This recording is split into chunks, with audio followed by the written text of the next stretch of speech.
Today we are going to understand the one of the proverb called time and tide wait for none. This is an idea that everybody says time and tide wait for none. So what is it and how to understand practically? Okay, so I am taking this video on the date of September 1st 2024. Okay, I am taking it in a place somewhere in uh, America. So it's a noon time. You can see that I have put the sun sign here. Okay, so this since America is in the northern hemisphere, you can see that you can think this point as the somewhere in the north pole. Okay, this is a north pole point, and imagine this is me sitting here. Okay, since it's noon time, you can see sun is directly above my head. Okay, that's so my this is somewhere in this location. Okay, so now so what is time actually? So you can see there are three different separate pieces here. Okay, so since everything is relative, you can either think that sun is not moving and the earth is moving in this direction. Okay, a heliocentric model, or you can think the geocentric model where you can think that the earth is fixed and the sun is gradually moving. Okay, so the sun either from the northern pole point of view, either the earth will go this way or the sun will go this way. So in the morning at 6 o'clock, you can see the sun is somewhere around here in this place, and then it comes all the way to the noon, you can see just above the head. Okay, so you can see when I say morning, I think of my time as what is the time written here above my head. Here you see 6 a.m., then 8 a.m., then 10 a.m., then 12 a.m. So time is actually tied to a circle which is connected to the sun. So sun, irrespective of whatever place in the world, around noon it is 12 p.m. Irrespective of whatever place in the world, just opposite to the point of the sun is midnight. So from the northern hemisphere point of view, you can see that 10 a.m., 8 a.m., 6 a.m., 4 a.m., 2 a.m., like that it's going. Similarly on the other side, you can see 10 p.m., 8 p.m., 6 p.m., 4 p.m. So it's like the noon goes this way to the night and then morning. So that is how the time is. So I am, if you take one person, if you take only instead of saying time and tide wait for none, you just take time doesn't wait for none, which is who is the none here, the person. So the time keeps on moving, right? So it goes this way. Now it's around 1 o'clock, so after some time it will be 4 p.m. So I cannot stop this circle, the relative motion between this person and time. Okay, now coming to tide, how the tide is actually, you have to think that on this particular day, the moon is almost in next few days it will be a new moon day. So where the moon is somewhere in that corner, in this side. Okay, that is how from the north pole the moon will be somewhere this side. So how will be a new moon? What will happen is, you can see that this moon will, now it's here and after a few days it will come up to here. So this symbol I have put it for moon. You can see it's straight with the sun. You can see that it's shaded dark, fully dark, and if the moon goes all the way to the first quarter, you can see it's shaded like this, and this is the full moon, it's fully white. and slowly it goes to the third quarter and back to the first quarter. You can see that for any position of the moon, for example, if this position, whatever is to the right is gradually increasing. You see, the light is lesser, light is increasing, light is here. The more light, so whatever is to the right increases, whatever is to the left decreases. So even the phases of the moon, whatever we call the tithi, right? Pratama, Dvitiya, Tritiya, and all the up to Amavasya or Paurnami, and then this tithi also is in fact connected to the sun. But the moon, we started with the word time and tide wait for none. Now we are focusing on the tide. Tide doesn't wait for none. So here you see the moon, right? As just like the day, sun moves with respect, it's a relative motion. So with respect to the sun, actually I said it will go to the new moon in few days here, and then it will gradually go right this way. This is with respect to sun. But on a daily basis, if you fix this an geocentric model, if you fix the this moon will actually appear to move in the clockwise direction with respect to this person. So how it will go is, for example, the moon will be going this way and sun will be going like this way. So sun tries to move more, moon tries to move less from the point of view of this man.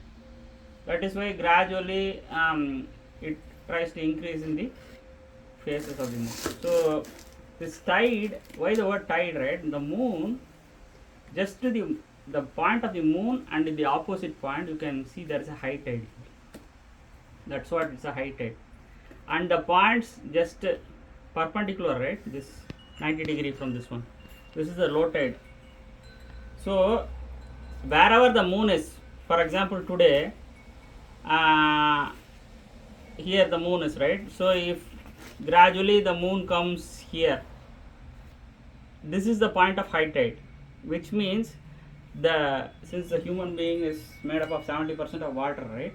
So the water will be pulled up, or there will be more expansion. You can see the sea level and all the water level going up.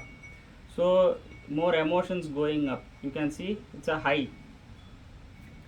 And similarly, when the moon goes like perpendicular, here the man, here is the moon. Now the man is under the low tide, so all the water level goes down, it's more stable. So you can see this, the point just above near the moon and opposite is unstable, and the point perpendicular is more stable. Low tide is more stable, high tide is unstable. So we know as a natural cycle, like one has to go from instability to stability, then one has to shrink, and from stability to instability one has to expand. That's the nature of expansion and contraction. So from a stability, unless you expand, the more you expand, you become more unstable. From instability, if you are, the more you shrink, you become stable. That's the cycle here. You can see here, from high tide to low tide, it's like more like a contraction. Okay, so here there is an 8 direction system, which is you can think this moon as a, this point, that's high tide, this point as a Kubera Molai, okay, which is the point of Rahu, or if you keep a pot upside down, it just like a splash, everything scatters. So from there it slowly moves to the Isanya Molai, which is the area of Mercury, then the Indra, which is the Venus, then Agni, Mars, then Yama, Jupiter, Nairuti, Ketu, and then Varuna, which is Sun, and then Vayu, which is the Moon. Here you see a pattern. The Vayu and Agni are both in the direction of expansion, and the Isanya and Nairuti is more in the direction of contraction. Nairuti is like a pot, upright pot, Ketu. You can take many things and compress everything into a single pot. put everything inside, so everything is more packed. Even the intelligence is more like a packing. You organize everything into stuff, so it's like a well organized. And the low tide zones of Varuna is the sun. If you heat everything, everything becomes dry and merges back with the earth. And again Indra, it's more like a seed, Venus. So the whole idea of something is being compressed into a seed. Okay, so that's how the direction is. There is an Avatara system for which we need another celestial view. We will not be able to cover this one here, but you think that the tides also does not stop with the man, nor does the time. So this kind of a view is very important, where we don't see the general teaching that from an astronomical point of view is moon is treated as a point here. Okay, one point on the some sky. Even sun is treated as one point on the whole sky. But we see that we should not, an astrologer sees quite differently. He thinks everything as a whole. Okay, for example, the sun is a whole. Okay, it is known to all this time, he is the holder of the time. Similarly, the moon is a whole, like all the high and low tides, everything is there with the moon. Even the man, who appears to be a small speck, this is the North Pole. You can see this whole earth is here, and this one insignificant man, a drop, is somewhere here. But he is not treated as a small drop, he is now treated as a whole, where you can see, since this is a man, you can think of this as the horizon line, and this is above the horizon and below the horizon. And you can see the houses, like 10 is the status, like the high status, 10, 9, 10, these are the houses actually. So 7, 8, 9, these are the visible houses. 1, 2, 3, 4, 5 is invisible houses below. You can see this insignificant speck is in fact affected by all these aspects, and along each of these aspects, some will be high, some will be low. In any human life, not all aspects of life will be high and not all will be low. So since neither the time nor tide wait for anybody, there is a fundamental shift in understanding, where you can see this whole piece with so many divisions.